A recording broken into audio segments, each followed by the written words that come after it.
Welcome back. It is exactly 8:39 a.m. This is News and Views on Salam Media.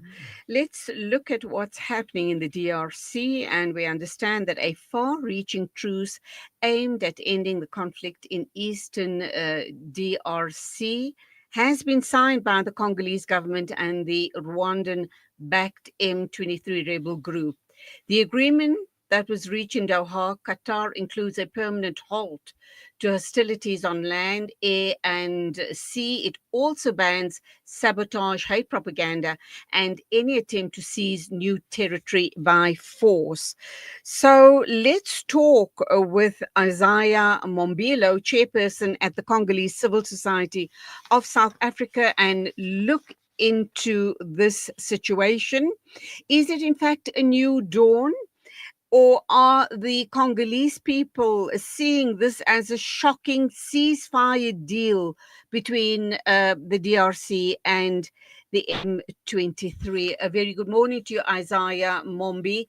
You are the chairperson at the Congolese Civil Society of South Africa. Welcome to the program. And Thank you. your thoughts and response to my introduction. Yeah, thank you very much. I really appreciate this privilege, and thank you for all the viewer.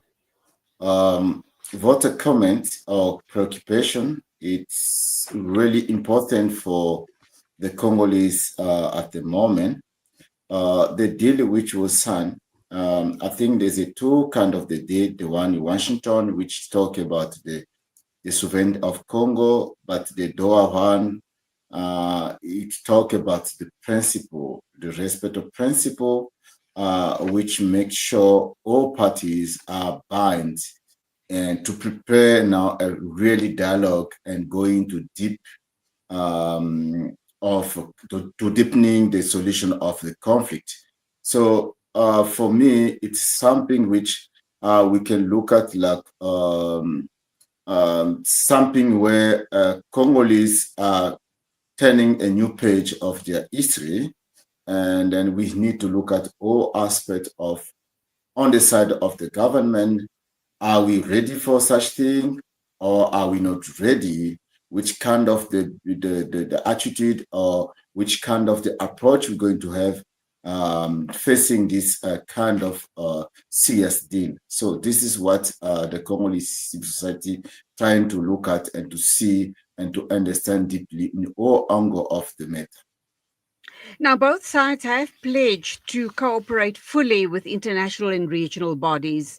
A key provision, I understand, is a roadmap to restore state authority in eastern DRC, where the government has long struggled to maintain control. And more importantly, the agreement is also addressed towards the humanitarian fallout from years of violence in that region. It's wanting assurances of safe, voluntary, and dignified return of refugees and displaced persons in accordance with international law. Do you think that this will happen and happen soon, so that we can see that both sides are taking this agreement very seriously?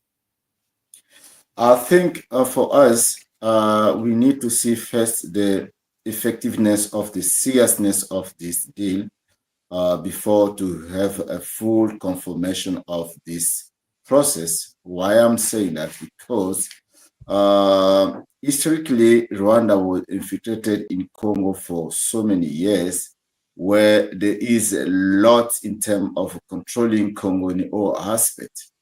So, and that channel of infiltration, it make Rwanda to become under a country which control Congo in all aspects, meaning mineral, military, and all aspect of economy and politically even. So those are the serious sensitive thing, and we believe that the way Rwanda was infiltrated in Congo deeply, it's like to make sure to unroot them or to remove them fully in Congo is not an easy process. And it's gonna take a long time for this to be fully implemented, because and Rwanda is not gonna give up. the sustainability of their country depending on that infiltration in Congo. So we believe that the people who are behind the process and the respect of the deal should be really paying attention and seeing things in between line and making sure more funds, more involvement, more engagement, more process, more uh, process of a serious implementation in each agreement should be taken very seriously, because we believe this is something being written on paper, but we are really questioning the implementation, a work which happened for 30 years or more than 30 years, not only 30 years, more than 30 years. And then one day, all of a sudden, everything changed. I think it's not going to be an easy task for Congo as well. What do you suppose is going to happen now? You've indicated that this is a 30-year, this has been going on for 30 years. Rwandans are firmly entrenched in the DRC. And this, you believe, is going to be a very, very long process before a true peace agreement can be reached between, physically manifest between the two countries. Although in the agreement, both parties have agreed to an immediate halt to hostilities, air, sea, and of course, land, because there's been absolutely ongoing violence over the 30 years that you've talked about. In your opinion, how do you believe the best way to implement this without causing more harm to both sides, both peoples, Rwandans and people, Congolese people? How do you think, this process is going to work or can be workable? Yeah, thank you very much. I really appreciate your question. Firstly, I had to be fair and I had to be neutral and to say what is right for future. And I think, firstly, we had to start on the side of Congo government, because, for you to be in a serious process or in a serious deal or any kind of the deal in this life, you must respect yourself first. Congo are in a state of a weakness state now, meaning there's too much corruption happening, and it's not gonna balance properly in a serious deal which is being put in place, and then the system of corruption being in process, and also there's a problem of people to be punished whenever there's a corruption happening. That's already a weakness. And the level of conflict, meaning the way Rwanda play a big role using the very important people to be his puppet to influence anything in the power of Congo or the governor of Congo or the economy of Congo or any political system of Congo. It's really digging, and there's important people where Congolese people respect, who are the people behind this process of infiltration and then making sure Congo are not stable. And also on the other side of Rwanda, because of the economy of Rwanda sustained depending on that politic for long. And then since Kagame took power, I think Rwanda becoming powerfully economic, and they also have some arrangement to improve of its economy through that system. And then all of a sudden, the power, the control of that system being implemented in 30 years, starting to end. But what's going to happen now?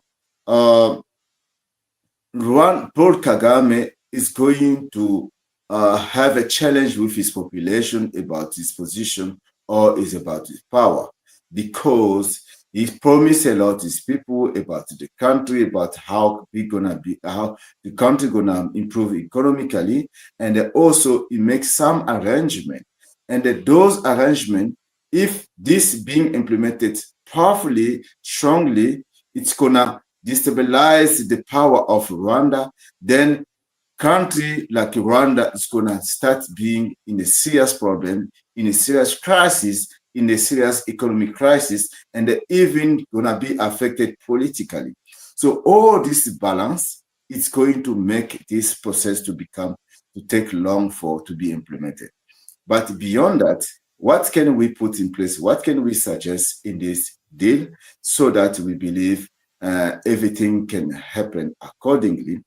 What we believe is that, firstly, we suggest that SADC, AU, should play a very serious role in this matter. And even SADC and AU are certain way of dealing with the sensitive matter of Congo for long, but this, it should be at least a change. It should be a new way of processing the matter of Congo, meaning it's not going to be any political will behind any decision about Congo.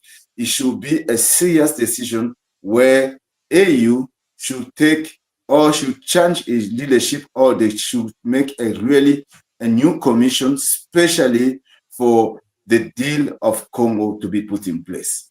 Secondly, SADC also should play a very serious role by trying to make sure and whatever being implemented in Congo seriously, it must not be any compromising process in terms of making sure there is a decision behind the deal. So we believe that a commission, a special commission, should be put in place for this deal in SADC, also in AU, so that we can have something which can be connected with the international commission for this deal of Congo. But if there is not a serious commission which is linking SADC, AU, and also the international representative with honest truth and then no taking side, no political will, I think this process can be, it can reduce for maybe 5 years or even 10 years. But if this isn't put place, they don't put this in place properly, strongly, we believe that the process is gonna go beyond 10 years and without maybe any solution. Also, the internal conflict of Congolese, which being created by Rwanda, should be resolved in a different way, or if it's not, there must be a system of a serious punishment, and whoever can have any intention of strategizing for to make sure the influence of the respect of this deal cannot be processed accordingly. So it needs and really all aspects of looking at things, meaning in conclusion, a serious commission which gonna deal with punishment, which gonna deal with disciplinary, which gonna deal with anything, not only waiting for someone to do, but dealing with bad intention or bad influence or bad political influence behind anything about this deal. So we believe that this is the time for a serious commission to be put in place, and which linking SADC, as I say, AU, and also international representative. And it's gonna be a commission put on the side especially for this deal. But if it's not so, I think we're gonna be in a serious problem. We're going to start again and again and again, and this Congolese problem is gonna cause maybe a world war, because there's so many people are involved in this matter of Congo. Please, God, and that's exactly what we don't need right now, given what is playing out in Palestine, the genocide, which seems like the rest of the world has shut their eyes and ears to what's going down in Palestine. So we really don't need a situation of a big flare-up in Africa, in the DRC. So this space will be watched very closely by all of us to see how it plays out. But yes, you are correct in saying it's not going to be an overnight fix. It's years and years of implementation, policing, monitoring, and a Yeah. commission to oversee that all the rules and regulations are adhered to.